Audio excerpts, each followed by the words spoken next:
branding kan kegiatan menciptakan brand kan. Nah, menciptakan brand itu adalah menciptakan persepsi di benak target market atau target audience gitu. Kenapa itu brand bir itu disematkan di kegiatan-kegiatan olahraga seperti Liga Champions atau olahraga. Iya, karena mau dibangun hubungan antara kalau kita nonton bola harus minum bir gitu. Apa populasi demografi yang paling konsumtif dan produktif ya sekarang adalah Gen Z dan milenial. Buat orang yang berada profesinya itu di dunia digital marketing, di dunia digital lah ceritanya. Menurut KKAB, kita butuh sosok pemimpin yang kayak bagaimana?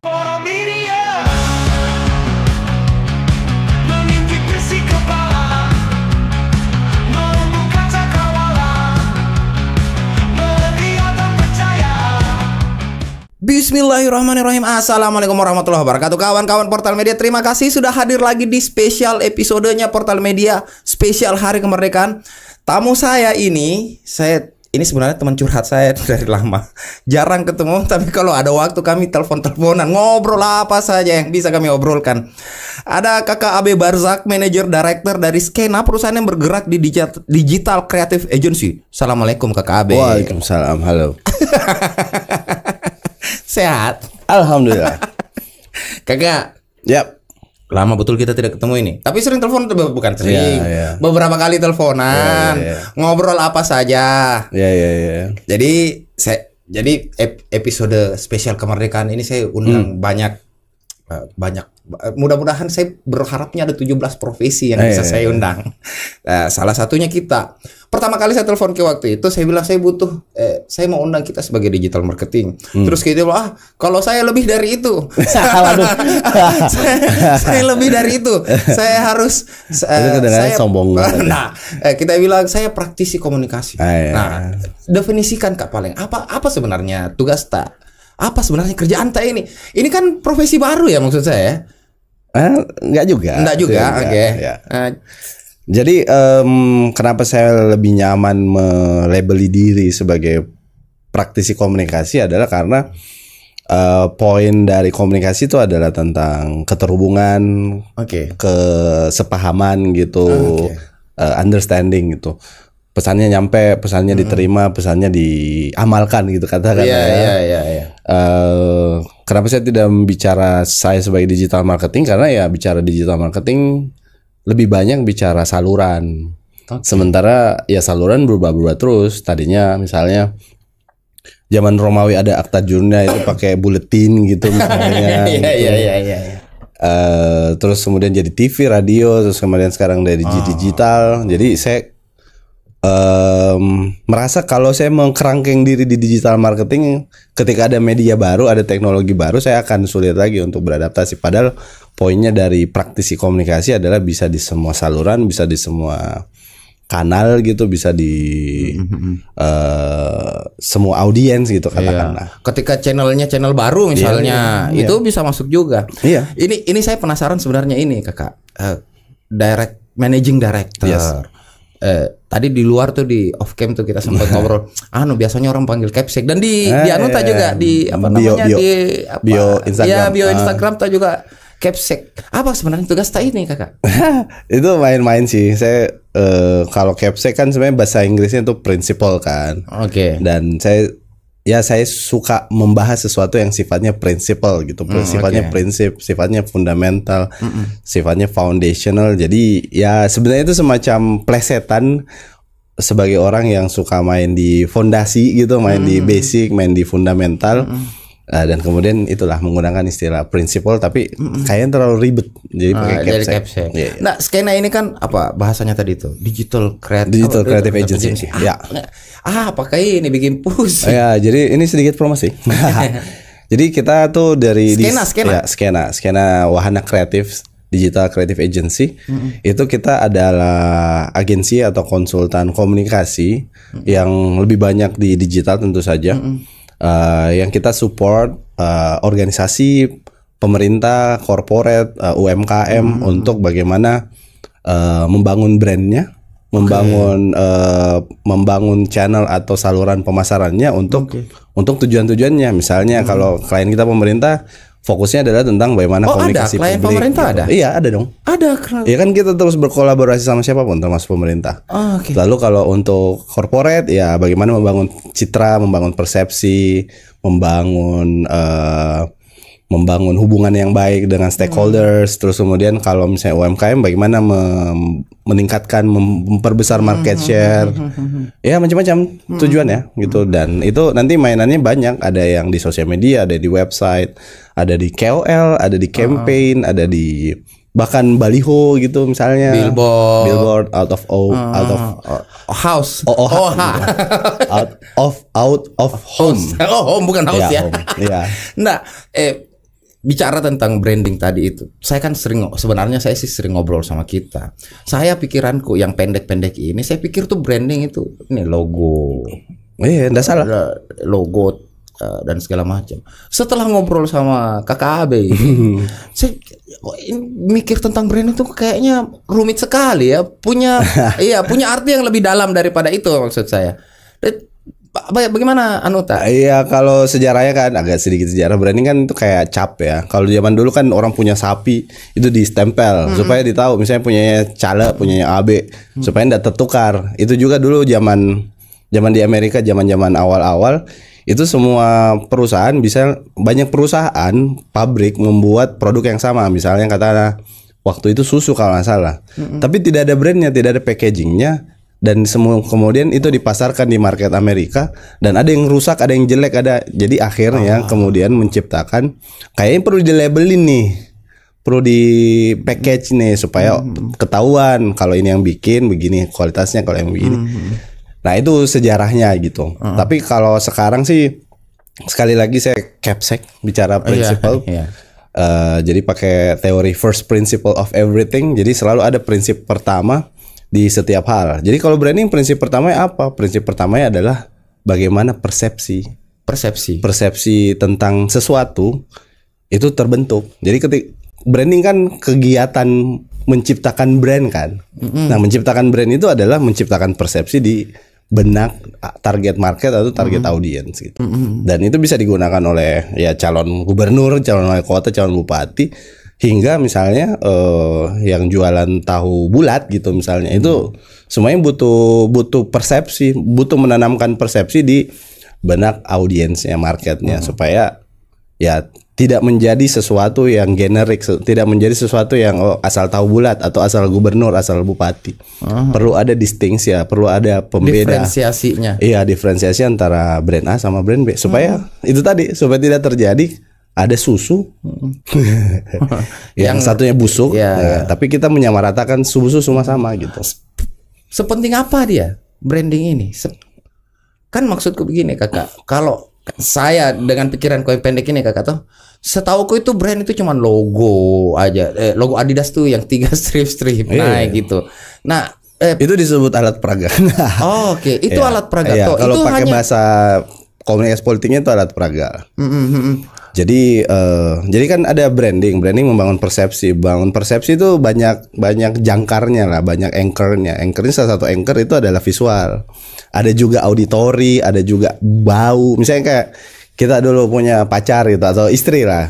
Ada baunya istri itu yang wah, istriku sekali nih, saya jadi merindukan dia. Nah, itu branding tuh, itu main. Jadi ada bahasanya kan kalau sekarang neuro branding gitu. Bagaimana branding kegiatan membangun persepsi itu menggunakan neuroscience. Dan itu tugas tak.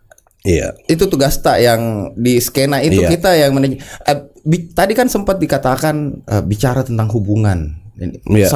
Sampai bagaimana cara berhubungan sama audiens. Iya. Itu bagaimana itu? Iya, jadi branding itu misalnya katakanlah kita bikin logo, tapi logonya tidak tidak terhubung dengan kita. Kalau bahasanya anak Gen Z sekarang tidak relate Kak gitu. Nilai paling logo. Iya. Ini maksudnya nilai apa ini? Terserah ya visual. Ya, jangan ini ya, ini sponsor ini. Kalau spesifik agak panjang. Kita agak general saja. Jadi apa tadi saya mau bilang itu? Jadi lebih general. Bukan, sebelumnya bawa apa nih? Lupa gak? Tadi saya minta kita nilai. Bukan, sebelumnya lagi. Branding, hubungan. Tentang hubungan. Jadi tadi kan saya bilang bahwa pakai bahasa Gen Z ada relate-nya. Relate.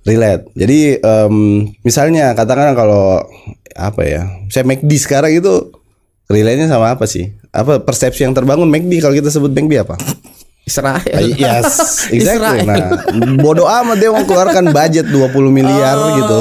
20 juta dolar gitu misalnya untuk tentu saja bisa, tapi dia harus mengeluarkan untuk mengubah persepsi itu. Itu mahalnya persepsi. Oh, sampai itu yang dibahas. Yes. Sampai jadi bodoh amat logonya, artinya golden apa gitu. Bodoh amat, people don't care about that. Dia bikin logo, let's say misalnya pakai ada Muhammadnya di situ. Yes. Dia tidak akan. Yes. Kayak Burger King kan, ada di Latanet itu dia logo Burger Kingnya pakai sign language. Iya. Itu untuk inklusivitas, untuk pelibatan mereka kaum disabilitas gitu. Tapi ya karena lebih kuat sentimen Zionismenya ya, people don't care about that, people don't buy that product. Kalau begitu berarti branding itu juga sangat terpengaruh eksternal ya? Yes, of course. Iya, tentu saja. Makanya kayak ya kalau kita paling gampang sih misalnya kayak Michael Jordan gitu, Nike. Terus misalnya contoh, kenapa itu brand bir itu disematkan di kegiatan-kegiatan olahraga seperti Liga Champions atau olahraga. Iya, karena mau dibangun hubungan antara kalau kita nonton bola harus minum bir gitu. Padahal kan tidak ada hubungannya. Apa hubungannya? Iya. Itu bir itu bisa saya ganti dengan apapun yang saya mau. Misalnya saya ganti jadi rokok, atau saya ganti jadi tahu bulat gitu. Selama saya punya budgetnya, saya bisa ganti itu. Asosiasi hubungan antara Liga Champion dengan brownies misalnya katakan. Dan itu kemudian berarti dia sangat berkaitan erat misalnya dengan humasnya misalnya. Tidak hanya bicara tentang let's say misalnya bikin logo yang baik dan segala macam. CSR-nya juga punya pengaruh terhadap itu. Makanya kan ya ini teori tahun 2000-an sih yang tentang integrated marketing communication kan. Bahwa tidak cuma tentang kita beriklan gitu, tidak cuma pasang tidak hanya bagi-bagi flyer misalnya. Flyers atau pasang iklan di Instagram, tapi juga bagaimana membangun persepsi lewat CSR, bagaimana membangun hubungan dengan masyarakat. Bagaimana produk ini ketika kamu beli itu akan menyumbangkan berapa persen kepada Palestina misalnya gitu. It's all about the marketing yang terintegrasi gitu. Oke. Pengaruh tidak kualitas produk misalnya? Kadang ngaruh, kadang enggak. Masa? Iya. Coba blind test produk-produk misalnya air mineral. Apa bedanya itu? Warna biru, hijau, merah gitu misalnya. Iya. Mungkin ada pengebedanya, cuma sama aja kan, mau poinnya kembali lagi first principle. Air itu buat apa? Buat menghilangkan aus, untuk rehidrasi gitu. Kalau rasa itu ya, kalau mau rasa mending minum teh gitu kan, ceritanya gitu kan. Jadi tapi ketika branding itu dibangun, kenapa misalnya ada air minum harganya 20.000, air mineral ya, ada yang harga gope 500 rupiah. Aku aja kalau kita beli boleh nggak sih sebut brand? Boleh saja. Boleh saja. Masih kecil. Aqua misalnya kita beli di hotel sama beli di toko kelontong kan aquanya sama, harganya beda itu. Dan itu sangat terpengaruh sama branding. Itu kalau itu bukan brandingnya, itu lebih ke di mana environment dijualnya. Misalnya contoh, saya jualan air mineral merek JS misalnya, tapi di Arab. Bisakah jual 20 kali lipat dibanding saya jual di misalnya di lapangan futsal? Iya. Karena di dalam bisnis produk jualan ekonomi lah ya, ada juga prinsip priority. Jadi branding ada faktor itu, tapi bukan soal lingkungannya, beda lagi. Ini yang saya maksud saya. Iya betul itu. Tapi maksud saya begini. Kan ada rasa-rasa ini, let's say iPhone, let's say misalnya iPhone. Sama Android nih, handphone saya Vivo kan.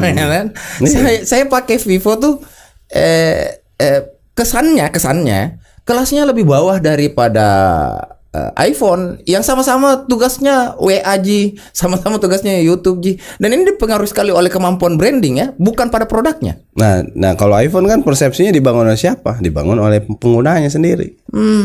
Kalau kita bicara Apple-nya sendiri itu, ya Samsung juga bangun persepsi dia ini premium gitu. Oke. Tapi Apple misalnya kenapa lebih efektif gitu membangun konsep? Ada juga kok orang pakai iPhone second terus WiFi only karena Inter gitu. Bukan yang jalur resmi, makanya emailnya mati. Terus kemudian iPhone-nya juga iPhone 8 yang 7 tahun lalu, 8 tahun lalu. Jadi sebenarnya di situ bukan faktor fungsi, bukan faktor canggih apa nggak canggih, tapi memang bicara persepsi yang dibangun di market. Dan market itu sangat berperan menciptakan itu. Begini paling pertanyaanku. Sebagai pakar, praktisi. Sebagai praktisi, hal pertama yang dilakukan oleh prinsipal produk ini misalnya untuk mempengaruhi cara berpikir masyarakat itu apa? Ya, understand your audience. Understand your audience. Iya. Ya ngerti aja lah sebenarnya mereka butuh apa, nongkrong di mana, masalahnya apa, terus bagaimana mereka beroperasi, bagaimana mereka menjalankan hari-harinya berinteraksi dengan brand atau produk kita gitu.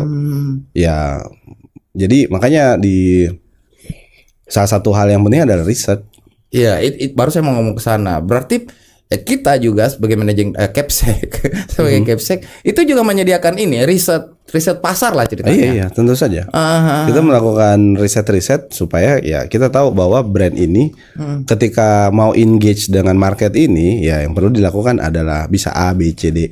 Tidak berarti kan kalau bicara dunia marketing atau mungkin dunia sosial lah ya, itu dinamis banget. Jadi bisa saja teori atau praktek yang bekerja di tahun 2023 itu tidak bekerja lagi di 2024. Secepat ini. Karena berubah. Secepat ini dunia digital kita. Seperti misalnya McD di tahun 2023. Apakah ada persepsi itu? Kagak ada. Kan? Iya. Tapi satu tahun kemudian kita nggak makan di McD lagi karena faktor itu, bukan karena nggak suka produknya. Saya pernah baca ini persoalan bagaimana kemudian kita berperilaku terhadap customer. Customer pertama tuh beda perilaku kita dengan customer kedua, misalnya dua kali dia datang ke tempat kita, 3 kali itu punya skena sampai ke sini kah? Sebagai digital marketing juga memikirkan ini kah? Itu konteksnya gimana ya? Ya maksudnya misalnya saya baru pertama kali datang ke rental mobil nih ceritanya. Perilaku orang yang menyewakan mobil ke saya misalnya berbeda ketika saya sudah 2 kali, sudah 3 kali, sudah 4 kali ceritanya. Yang langganan dengan yang pertama kali itu beda. Skena menyediakan itu. Iya, tentu saja itu sesuai kebutuhan. Jadi kalau yang tadi itu bagaimana kita mendapatkan customer baru itu namanya customer atau user acquisition kan.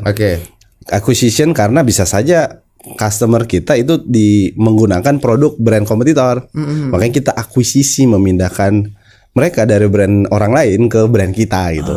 Terus kalau misalnya kita mau jagain dia namanya user retention, supaya kita retain mereka nggak kemana-mana, don't go anywhere.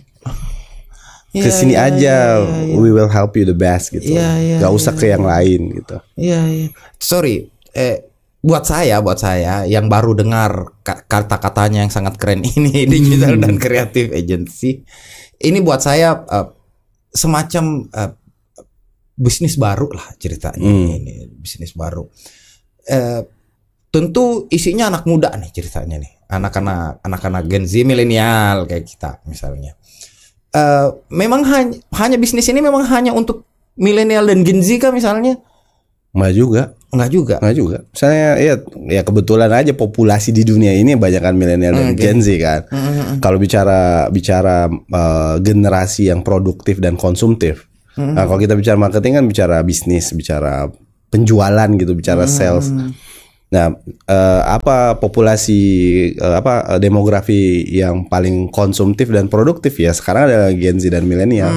Karena generasi setelahnya ya mungkin ada yang udah. Dan hari ini cara memarketingkan, mempromosikan sesuatu paling efektif sosmed.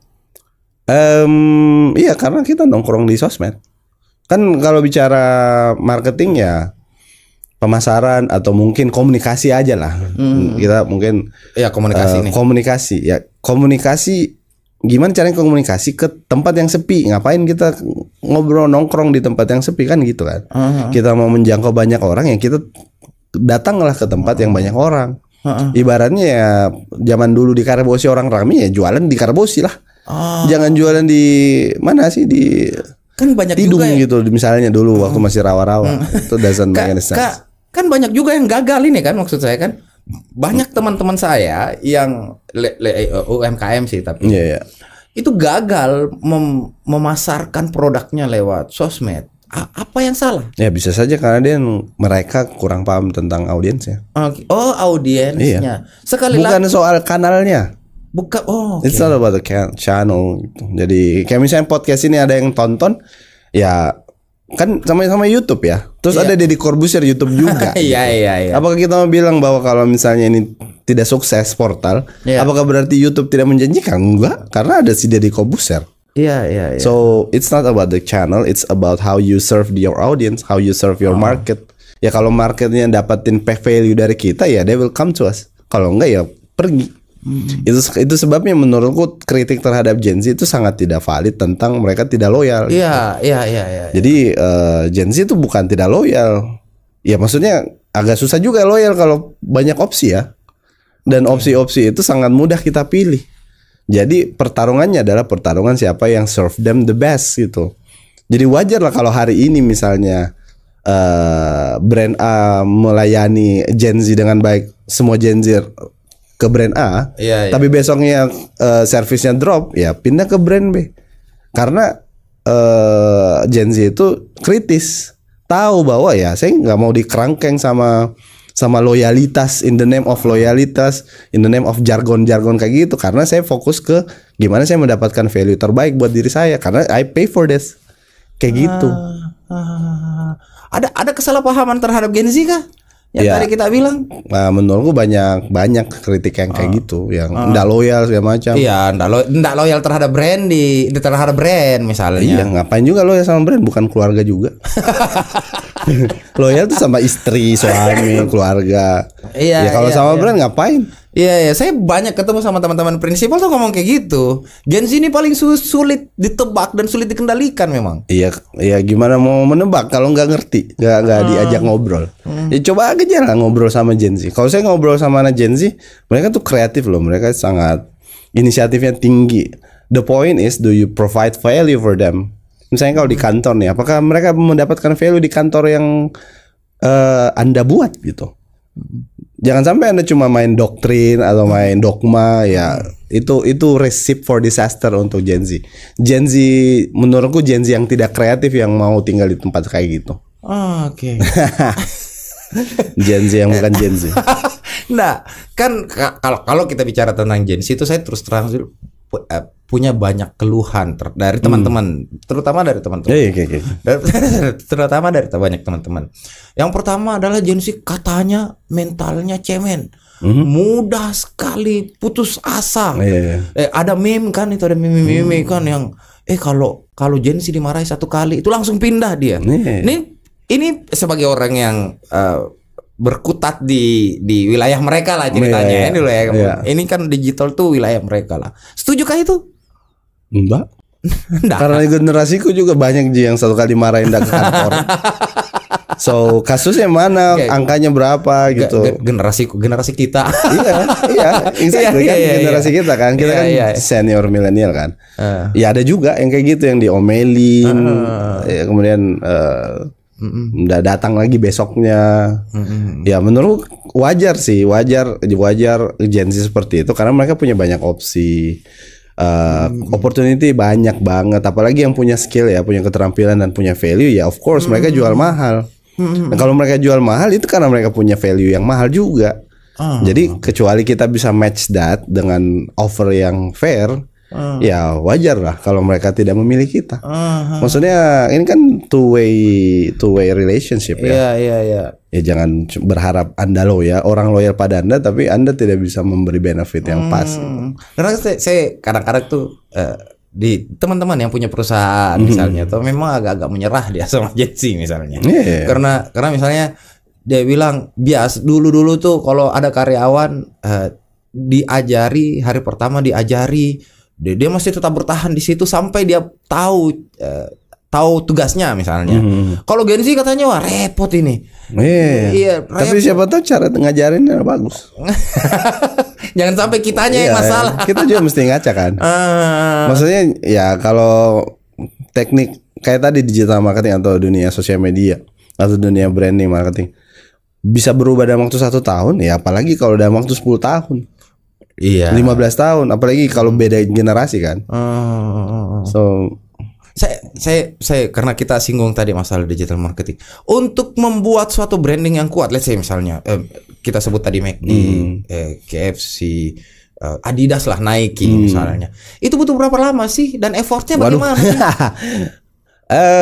Jangan mungkin contoh brand yang gede kayak gitu ya, brand yang lokal-lokal kan banyak juga.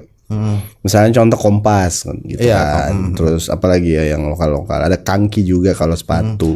Paling Portal Media paling ya, susah. Portal media misalnya. Ya berapa dulu market populationnya? Kan misalnya apa sih portal misalnya apa sih audiensnya? 8 juta lebih masyarakat Sulsel. Oke, masyarakat Sulsel 8 juta. 8 juta lebih. Tapi itu kan semuanya ya, mau bayi mau kakak ya. Fokus dong. Fokus. Lebih spesifik siapa nih?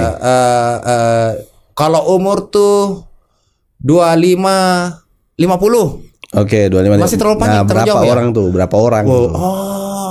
Nah, itu pun masih demografi. Kalau kita bicara psikografi itu bicara interest. Misalnya ada orang yang interestnya tentang politik misalnya gitu. Ya bisa umurnya berapapun tapi interestnya situ. Do you have the number or not gitu. Nah, kalau punya angkanya, betul, yang lebih spesifik, lebih detail ya, itu baru bisa terukur. Misalnya katakanlah orang-orang di Sulawesi Selatan yang tertarik pembahasan politik ada 1 juta orang ya, that's the market population. That's the audience. Nah, itu yang bisa dijual sama sponsor. Ada 1 juta Pak yang potensial menonton. Itu Sulawesi kan? Itu yang di Dukcapil kan? Iya. KTP Sulawesi Selatan. Nah, terus gimana dengan para diaspora nih? Orang-orang Sulawesi Selatan yang ada di luar kota, di luar pulau maupun di luar negeri. Yang masih mengikuti Iya, itu perlu dihitung tuh. Betul. Nah, kalau misalnya sudah ada itu ya baru kita bisa breakdown nih. Oh, menuju 1 juta penontonnya atau subscribernya berapa lama nih gitu. Ya bisa 1 tahun, bisa 2 tahun, bisa 10 tahun, tergantung. Iya. Saya penasaran. Misalnya saya baru buka usaha ini ceritanya ini. Usaha apa dulu? Tahu bulat. Tahu bulat tadi. Barongko. Nggak boleh bilang barongki. Itu bisa jadi brand loh, by the way, barongki. Barongko ini misalnya. Kan yang paling pertama biasanya saya pikir adalah setelah saya punya produknya ceritanya ini tuh, saya pikir tuh logo. Pasti nih logonya harus bagus, harus. Dan apa-apa. Ya nggak apa-apa, tapi jangan kelamaan situ karena poinnya berapa banyak sih kita beli produk karena logonya. Maksudnya ya logo it's a big plus of course, tapi kadang-kadang kita tidak peduli dengan logonya, apalagi brand-brand tradisional ya. Kalau bahasa Serigala ada logonya enggak? Exactly. Contoh Nusantara ada logonya enggak? Mititi ada logonya enggak? Ada, tapi ingat enggak? Iya betul. Karena branding itu bukan soal visual aja, tapi about the perception. Bukan sekecil itu dia. Tentang persepsi. Sorry, politik. Momen politik, podcast. Podcastku ini kan podcast 70% 80% politik. 70% 80% politik. Pentingkah branding itu buat? Iya iyalah, of course. Nah, maksud saya persoalan penting maksudnya politisi gitu. Politisi. Calon bupati, gubernur dan wali kota misalnya. Itu tentu saja. Iya. Prinsipnya gini, branding itu kalau Anda tidak melakukan aktivitas branding atau strategi branding yang tepat, people will brand you. Your market will brand you. Iya. So if you don't, kalau kita tidak punya effort membentuk brand kita, yes, orang lain yang akan bentuk. Dan itu bisa kita kendalikan enggak? Bisa kita pengaruhi. Ya itu makanya butuh strategi itu. Ya kalau kita bicara presiden kita sekarang, iya, itu kan nanti atau sekarang nih? Yang nanti sekarang kan belum iya, ya. Ya itu byproduct of good branding.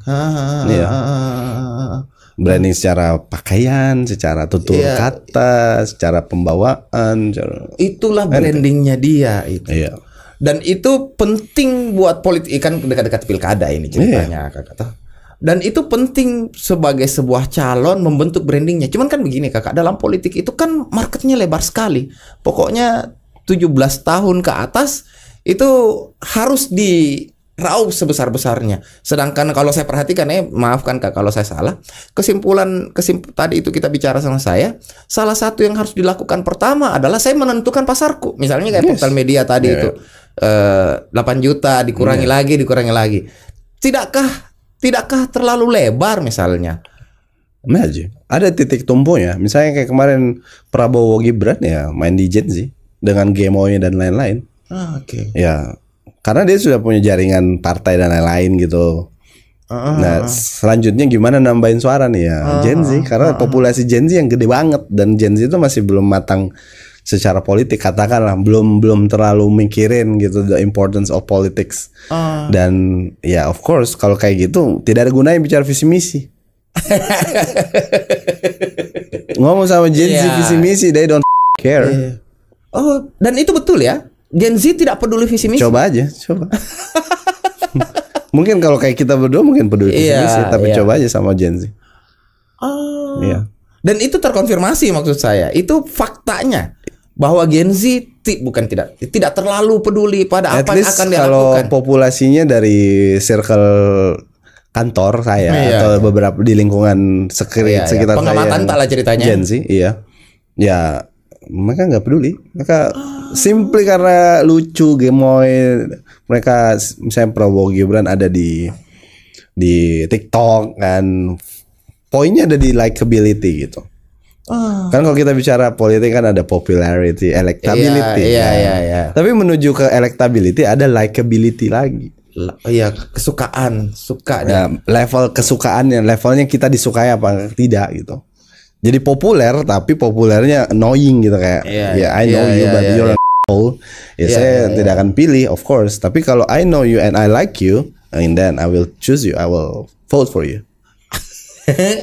Sebenarnya itu very simple. Cuma memang karena marketnya banyak, gimana kita komunikasi sama audiens yang berbeda. Nah itu di situ PR-nya. Saya ngomong sama pengguna TikTok itu beda. Pengguna TikTok yang masih mahasiswa itu beda dengan pengguna TikTok yang mama gitu. Bapak-bapak di Instagram juga beda cara ngomongnya gitu. Nah kalau konsultan politik pasti bicara angka. Nah ini kita battle-nya, peperangannya di sini nih. Kita gas di sini nih digitalnya. Iya. Gitu. Iya. Tadi tuh banyak bicara tentang hubungan. Komunikasi kan tadi sempat disinggung persoalan hubungan. Apa yang paling penting kita lakukan untuk membangun hubungan yang baik buat orang lain? Iya, autentik. Jadi jujur lah, maksudnya jangan pura-pura, jangan penuh topeng gitu. Kalau saya sih itu ya. Dan saya lihat, bukan saya lihat ya. Coba kita lihat lah hubungan macam apa yang kita bangun dengan orang lain ketika hubungan tersebut kita bangun lewat image yang palsu, yang superficial gitu. Bukan lewat keterbukaan, lewat otentisitas gitu. Ya tentu saja akan palsu juga hubungannya. Ya sih? Iya. Ya, contohnya banyak. Misalnya kalau ada geng, katakanlah geng motor gitu. Geng motor bapak-bapak gitu kan. Mereka terhubung karena faktor mereka menyukai motor yang sama gitu. Tapi kalau cuma sampai situ, ganti motor sudah that's it. Ya sih. Tapi ketika mereka terhubung karena faktor lain-lain, mereka kenal istrinya, nongkrong bareng, mereka ada bonding, mereka kalau ada yang satu kesulitan saling support gitu. Terus ketika ada yang mau menuju sukses gitu, mereka support juga. Ya disitulah keterhubungannya dibangun gitu. Bukan cuma sekedar sama gitu, bukan cuma sekedar berada di tempat yang sama, tapi ada keterhubungan, ada connection. Ini juga termasuk yang kita provide ke klien-klien tak, memberitahu hubungan-hubungan ini. Yes, ya memang secara teori sih memang kayaknya lumayan simple ya, tapi disitulah PR-nya. Disitulah kenapa rumit banget lah ini dunia marketing gitu, karena kita mencoba itu tapi kadang-kadang nggak worksnya itu ya kadang-kadang berubah dikit itu langsung buyar gitu. So kalau bicara service ya tentu saja kita mencoba provide the best service we can give gitu. Tapi secara hasil ya nggak ada sebenarnya yang bisa jamin kalau di dunia marketing.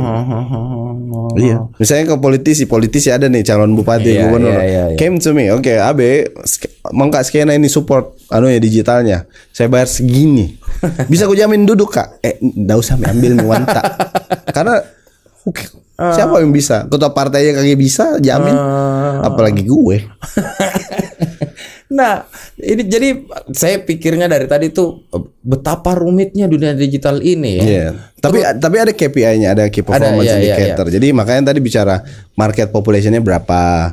Misalnya dari 1 juta kita mau capai berapa, targeting berapa nih, dapetin 40% kah, 30%. Nah, oke. Itu bisa jadi pijakan yang bagus. Kemudian dari 30 jadi 40, 50. And then saya tuh sebenarnya mau nanya, kunci memenangkan hati orang di sosmed tuh apa sebenarnya? Adalah mimpi untuk kita. Baru saya mau ngomong sebenarnya. baru saya mau ngomong sebenarnya. Karena tadi kita sempat bilang, dia bilang ke KB tadi, berubah sedikit saja jadi masalah ini. Iya. Saya baru mau nanya itu. Kayaknya tidak bisa saya tanyakan itu kunci memenangkan hati di digital marketing tuh di dunia sosmed. Itu kayaknya tidak bisa kita ngomong sekarang maksudku, karena berubah terus kan? Iya, tapi prinsipnya sama, keterhubungan tadi, koneksi tadi.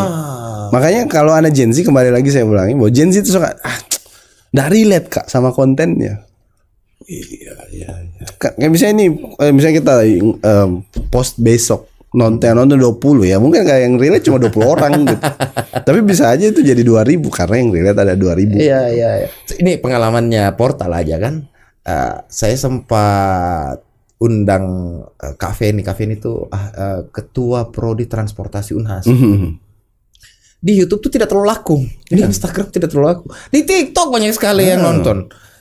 Itu susah sekali dibaca, tidak selalu sama kan maksudku. Iya, beda audiens, beda interest, beda. Sorry, ini juga saya mau tanya, orang yang main Instagram sama main TikTok beda? Beda. Kadang-kadang orangnya sama tapi datangnya itu dengan tujuan yang berbeda. Oke. Misalnya kalau di Instagram ya, misalnya yang saya mau lakukan di Instagram itu adalah lihat story dan connect sama temanku. Selamat ya, wah turut berduka kayak gitu. Saya mau bangun hubungan gitu yang hangat dengan teman-temanku gitu. Paling kalau konten branding dan lain-lain saya like komen juga, tapi bukan untuk membangun hubungan, bukan relationship. Nah, tapi kalau di YouTube saya nonton doang, saya belajar, I learn from there gitu. Spotify saya menghibur. Nah, kalau TikTok kebetulan saya nggak buka gitu karena too many social media. Jadi ada orang yang ke Instagram untuk jualan, ada orang dan orang yang sama ke TikTok untuk cari hiburan gitu. So orang yang sama tapi beda tujuan gitu. Ini bisa dibaca. Iya, ada angkanya kan? Ada angkanya. Iya, bisa dilihat. Dan skena menyediakan ini maksudnya. Sampai ke sini kah skena ini? Sampai memperlihatkan angka-angka bahwa orang yang main di TikTok beda sama iya kalau klien gitu. Iya. Kalau bukan klien ya. Iya.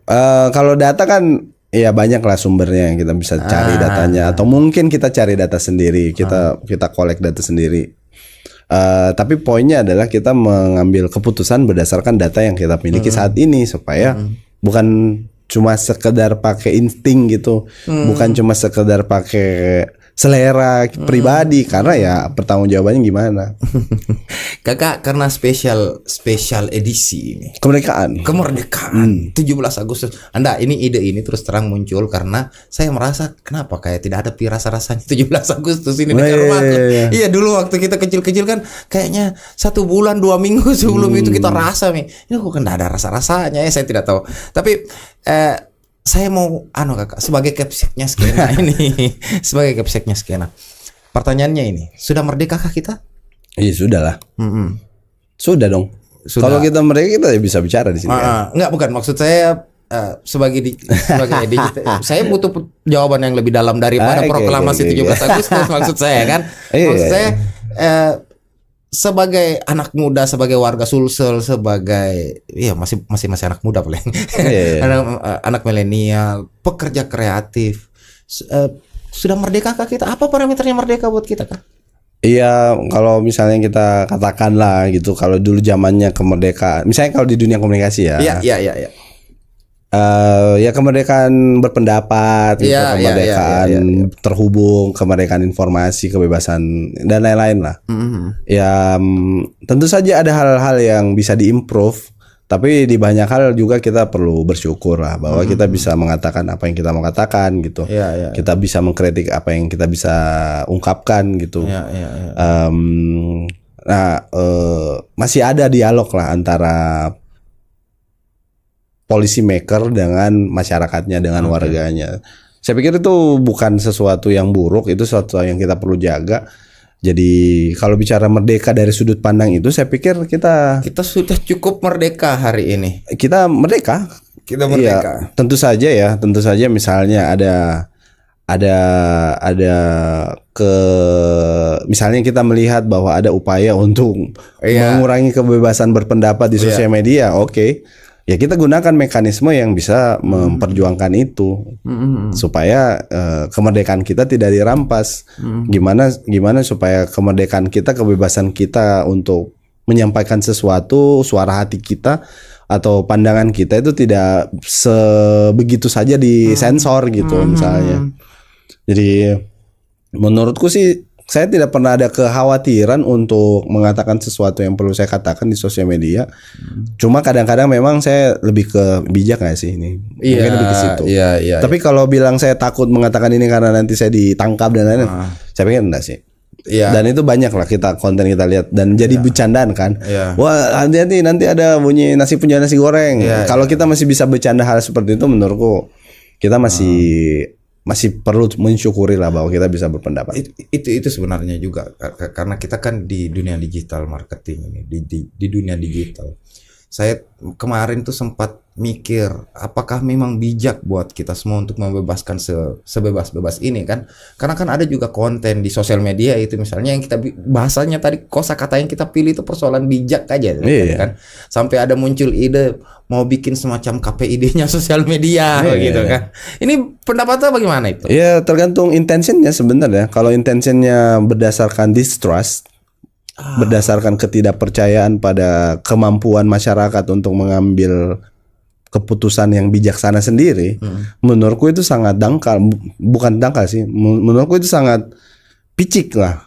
Berarti itu yang pejabat ini nganggap kita semua bego gitu kan, karena dia harus meregulasi hal-hal yang ya mungkin bisa kita ambil sendiri keputusannya. Ya ada mungkin yang perlu hal-hal yang perlu diregulasi gini supaya kita tidak off track. Tapi ya kalau niatnya berdasarkan ketidakpercayaan, ya itu yang bahaya. Tapi kalau niatnya adalah untuk membebaskan, untuk mendorong, mengencourage, I think it's a very good thing to support gitu. Kalau misalnya, jadi bukan soal KPID-nya nih, bukan soal perlukah instrumen itu atau tidak perlu, tapi dari mana titik berangkatnya kebijakan ini atau badan itu dibentuk, dan siapa yang akan menjalankannya, because it's very matters gitu. Iya sih. Maksudnya kasus data bocor kan itu karena faktor inkompetensi. So jadi ini bukan soal siapa, apa niat baik, tapi juga bagaimana menjalankan itu dengan orang-orang yang kompeten dan capable. Saya tanya paling pendapat pribadi. Sudah bisakah masyarakat kita mengatur dirinya sendiri? Seperti yang kita sebut tadi kan, cara berpikirnya picik sekali kalau dia merasa bahwa masyarakat tidak bisa atur dirinya sendiri. Itu pertanyaannya bukan saya yang jawab dong, pemerintah dong. Kan pemerintah punya sumber daya untuk terhubung dengan masyarakat. Coba lihat aja lah, coba ngobrol, coba terhubung dengan masyarakat. Coba kalau misalnya mereka belum berada di level yang bisa mengambil keputusan bijaksana tentang sosial media, tentang berpendapat di sosial media, you educate them gitu. Bukan soal susah masyarakat. Fuck off, man. Saya paling kesel itu kalau ada pejabat gitu. It's supposed to be hard. Itu sebabnya karena Anda ada di situ. Kalau gampang mah ya gua aja di situ kan begitu jalan. Jadi kalau ada pejabat atau politisi bilang susah masyarakat, sudah ndak usah pilih. Karena belum pilih lakukan sudah pusing. Bagaimana kalau dia mau lakukan sesuatu yang rumit? Itu tugasnya orang yang mau mengerjakan gitu rumit-rumit. Ya kalau gampang mah ya anak kecil juga bisa ya, nggak butuh kau kan? Iya betul, saya setuju itu. Itu kalau ada pemerintah selalu bilang susah masyarakat tidak bisa diatur, ya memang kau yang harus atur bos. Dan ya itu dia tadi, maksudnya ngatur kan bukan berarti harus membatasi. Iya betul. Kayak gini lah, kita punya anak misalnya kan, ya kita ada tentu saja ada situasi di mana kita kasih tahu gitu instruksi, ada di mana kita support, di mana kita motivasi, di mana kita mendelegasikan, di mana kita coaching, mentoring Pemerintah pun bisa memiliki hubungan seperti itu terhadap masyarakat gitu. Dan menurutku sudah banyak hal-hal itu dilakukan, dijalankan, bikin apresiasi, festival dan lain-lain. Terus ada forum-forum yang mempertemukan antar stakeholder, salah satunya dengan pemerintah. Banyak lah yang kita bisa rayakan. Pemerintah itu sudah mulai lah gitu, sudah mulai mau terhubung dengan masyarakat. Itu pertanyaannya. Kemudian, apakah menurut pemerintah hari ini itu punya concern yang baik terhadap bisnis digital marketing ini, atau minimal masyarakatnya di dunia maya ini maksudku? Ya kalau pemerintah ya karena mereka menggunakan jasa kita, meskipun mereka punya opsi pakai vendor luar gitu, vendor luar Makassar, tapi bukan karena kedekatan lokal aja ya. Mereka percaya pada kita dan kita membayar kepercayaan itu. Jadi ada keterhubungan di situ. Artinya pemerintah Ji untuk mendorong bisnis ini di Sulsel lah atau di Makassar. Jadi poinnya kalau saya lihat sih adalah ketika pemerintahnya menyadari bahwa pemerintah perlu berkolaborasi dengan masyarakat, pemerintah perlu berkolaborasi dengan swasta atau sektor privat. Nah disitulah kolaborasinya itu bisa dibangun, dan kemudian ya pemerintah tidak perlu menjadi Superman mau melakukan semua sendiri, berpartner aja sama misalnya kalau di dunia kreatif ya berpartner sama kita gitu, sama skena. Dan ya kalau saya sih alhamdulillah hasilnya lumayan membanggakan gitu, hasilnya bagus. Dan misalnya contoh di Dinas Pariwisata Kota Makassar itu kita menggunakan AR filter, kita main augmented reality gitu. Yang kemudian ketika digunakan oleh masyarakat itu di Pantai Losari itu bisa ada finisi terbang gitu ketika dipakai. Jadi kita menikmati sunsetnya, kita menikmati langit yang biru, tapi juga melihat ada legacy atau tradisi produk gitu, produk budaya yang kita bisa lihat di situ. Dan pemerintah sudah mulai kesana. Pemerintah mau masuk situ. Terus juga menggunakan itu teknologi situ atau eksperimen kreatif untuk mempromosikan. Misalnya kemarin di tahun lalu kita bikin kartu namanya Kutama, kartu Kota Makassar, kartu kuartet. Jadi kuartet itu isinya adalah tentang hal-hal yang berbau Makassar, tentang makanan tradisional, siapa tokoh publiknya, siapa public figure, siapa di mana jalan-jalannya, di mana landmark, yang itu kemudian bisa dimainkan oleh anak kecil supaya anak kecil di Makassar itu mengenali kotanya dengan permainan. Dan juga bisa digunakan untuk dimainkan oleh orang, katakanlah orang dari Kalimantan, Sumatera, Jawa, untuk ada ini ya, ada toko publik namanya Tumi Abu ya di Makassar, cari hal kayak gitu. So ada pemerintah membuka ruang untuk melakukan eksperimentasi kreatif. Dan kalau dari kita sih tentu saja secara bisnis jalan, tapi di sisi lain juga yang paling penting adalah pemerintah, terutama dalam hal ini adalah Dinas Pariwisata Kota Makassar, itu mempercayai bahwa ada nih ide-ide yang kita bisa eksplor bersama. Eksplor Makassar. Sekali lagi saya mau ke template pertanyaanku untuk edisi spesial ini ya. Sedikit lagi kita pilkada, kita akan memilih pemimpin, bukan pimpinan ini, pemimpin ini. Pemimpin ini. Buat orang yang berada profesinya itu di dunia digital marketing, di dunia digital lah ceritanya. Menurut KKAB, kita butuh sosok pemimpin yang kayak bagaimana? Yang peduli. Ini kayak normatif kan banget normatifnya ya. klise sekali ya. Tapi ya iyalah, karena maksudnya kita kayak haus gitu sama pemimpin kayak gitu. Bukan yang datang karena faktor mau pemilihan saja gitu. Tentu saja saya tidak bilang bahwa semua pejabat sekarang itu tidak peduli ya. Tapi kalau kita bicara spektrum 1 sampai 10 ya, saya rasa sih tidak ada yang di atas 10, tidak ada yang di atas 8 gitu kepeduliannya. Peduli yang otentik gitu ya, yang betul-betul care. Kalau mereka betul-betul peduli, sumpah itu di ujung tanah ndak ada itu krisis air. If they care gitu kan. Kalau mereka peduli ya bangun strukturnya, bagaimana sistemnya dan lain-lain supaya tidak ada lagi orang yang tidak punya air bersih gitu di satu kecamatan. It's crazy. 2024 ada kasus beberapa waktu lalu, anak Makassar lapar, busung lapar. Iya, stunting. Pernah dengar nggak itu? Banyak, makanya kan banyak program stunting kan. Nah iya, maksud saya di Makassar 2024 yang kota dunia ini masih ada anak lapar, itu agak sedih juga tuh orang tuh. Ya peduli. Yeah. Dan ya maksudnya kalau kita peduli sama sesuatu kan ya kita mau melakukan apapun ya untuk membereskannya. Dan memang itu pekerjaan sulit. Itu ya, makanya memang jadi pemimpin tuh amanah yang berat sekali. Ya katakanlah saya kayak romantis gitu, mau mengharapkan ada pemimpin seperti itu suatu hari nanti ya, mungkin di pilkada ini kita bisa melahirkan. Amin. Tapi kalau bicara sistemnya ya I'm not really sure. Kakak saya senang sekali sebenarnya karena kita bicara bebas sekali. KKB terima kasih sudah hadir. Saya sudah dikode-kode dari tadi. Sudah beberapa menit yang lalu saya dikode-kode ini sebenarnya. Sudah waktunya sudah. Tapi terima kasih, saya thank you. Sebenarnya ini pembicaraan sering kita telepon-telepon dan ini kayaknya pembicaraan telepon kita selalu kayak begini nih kakak. Iya. Terima kasih. Salam buat teman-teman skena. Thank you. Terima kasih sudah hadir. Kawan-kawan Portal Media, terima kasih sudah hadir di edisi spesialnya Portal Media spesial kemerdekaan.